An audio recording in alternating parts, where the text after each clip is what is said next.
திருக்குர்ஆன் தமிழாக்கம் அத்தியாயம் 2 அல் பக்ரா மாடு வசனங்கள் 171 முதல் 180 வரை. பிஸ்மில்லாஹிர் ரஹ்மானிர் ரஹீம். அளவிலா அருளாளன் நிகரிலா அன்பாளன் அல்லாஹுவின் பெயரால்.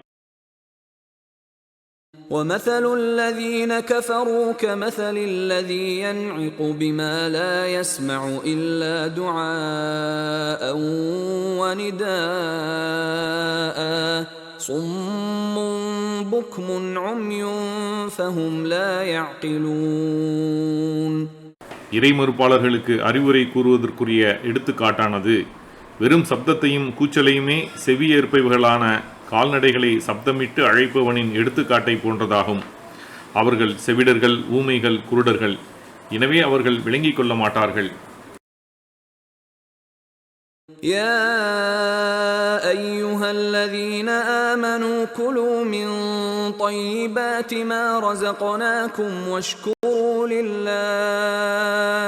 واشكروا لله إن كنتم إياه تعبدون. இறைநம்பிக்கை கொண்டோரே, நாம் உங்களுக்கு அளித்திருப்பவற்றில் தூய்மையானவற்றை உண்ணுங்கள். நீங்கள் அல்லாஹுவை மட்டும் வணங்குபவர்களாக இருந்தால் அவனுக்கு நன்றி செலுத்துங்கள். إنما حرم عليكم الميتة والدم ولحم الخنزير وما أهل به لغير الله فمن اضطر غير باغ ولا عاد فلا إثم عليه إن الله غفور رحيم. தானாக செத்தது, ஓட்டப்பட்ட இரத்தம், பன்றியின் இறைச்சி, அல்லாஹ் அல்லாதோருக்காக பெயர் கூறப்பட்டவை ஆகியவற்றையே அவன் உங்களுக்கு தடை செய்துள்ளான். விரும்பி செல்லாமலும் வரம்பு மீறாமலும் யாரேனும் நிர்பந்திக்கப்பட்டால் அவர் மீது குற்றமில்லை. அல்லாஹ் மன்னிப்பு மிக்கவன், நிகரிலா அன்பாளன். الذين يكتمون ما أنزل الله من الكتاب ويشترون به ثمنا قليلا أولئك ما يأكلون في بطونهم إلا النار ولا يكلمهم الله يوم القيامة ولا يزكيهم ولهم عذاب أليم. வேதத்தில் அல்லாஹ் அருளியதை மறைத்துவிட்டு அதற்காக அற்ப விலையை பெறுவோர் தமது வயிறுகளில் நரக நெருப்பையே சாப்பிடுகிறார்கள். மறுமை நாளில் அல்லாஹ் அவர்களிடம் பேச மாட்டான், அவர்களை தூய்மைப்படுத்த மாட்டான், அவர்களுக்கு துன்புறுத்தும் வேதனையும் உள்ளது. أولئك الذين اشتروا الضلالة بالهدى والعذاب بالمغفرة فما أصبرهم على النار. அவர்களே நேர்வழிக்கு பதிலாக வழிகேட்டையும் மன்னிப்பிற்கு பதிலாக வேதனையும் விலைக்கு வாங்கியவர்கள். அவர்கள் நரக நெருப்பை சகித்துக் கொள்ளச் செய்தது எது? ذلك بأن الله نزل الكتاب بالحق وإن الذين اختلفوا في الكتاب لفي شقاق بعيد. இதற்கு காரணம் அல்லாஹ் உண்மையுடன் இவ்வேதத்தை இறக்கி வைத்தும் அவர்கள் மறைத்ததுதான். இவ்வேதத்தில் கருத்து வேறுபாடு கொண்டவர்கள் பெரும் பிளவிலேயே உள்ளனர். ليس البر أن تولوا وجوهكم قبل المشرق والمغرب ولكن البر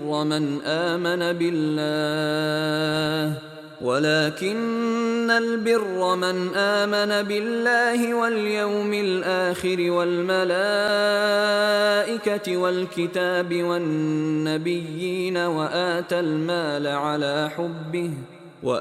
المال على حبه ذوي القربى واليتامى والمساكين وابن السبيل والسائلين وفي الرقاب وأقام الصلاة وآتى الزكاة والموفون بعهدهم إذا عاهدوا والصابرين في البأساء والضراء وحين البأس أولئك الذين صدقوا وأولئك هم المتقون. கிழக்கு நோக்கியோ மேற்கு நோக்கியோ உங்கள் முகங்களை திருப்புவதில் மட்டுமே நன்மை இல்லை, மாறாக அல்லாஹுவையும் மறுமை நாளையும் வானவர்களையும் வேதத்தையும் நபிமார்களையும் நம்பிக்கை கொண்டு அவன் மீதுள்ள அன்பின் காரணமாக உறவினர்களுக்கும் அனாதைகளுக்கும் ஏழைகளுக்கும் வழிபோக்கருக்கும் இறந்து கேட்பவர்களுக்கும் அடிமைகளை விடுதலை செய்வதற்கும் செல்வத்தை வழங்கி தொழுகையை நிலைநிறுத்தி ஜக்காத்தையும் கொடுத்து வாக்களித்தால் தமது வாக்கை நிறைவேற்றுபவர்களும் கடும் வறுமையிலும் நோயிலும் போர்க்காலத்திலும் பொறுமையை மேற்கொள்வோருமே நன்மை செய்வோராவார். அவர்களே உண்மையாளர்கள், மேலும் அவர்களே இறையச்சமுடையவர்கள்.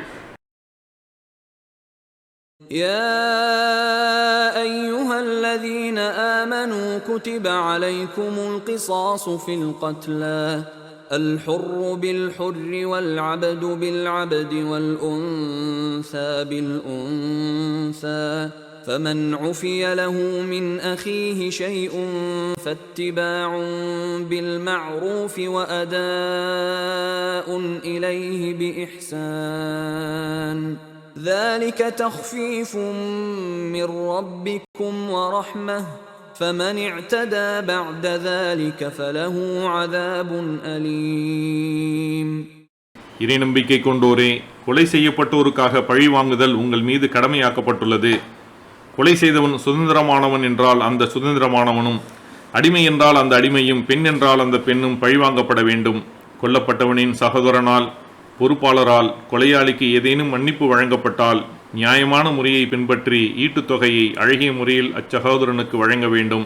இது உங்கள் இறைவனின் சலுகையும் அருளுமாகும். இதன் பின்னர் யார் வரம்பு மீறுகிறாரோ அவருக்கு துன்புறுத்தும் வேதனை உள்ளது.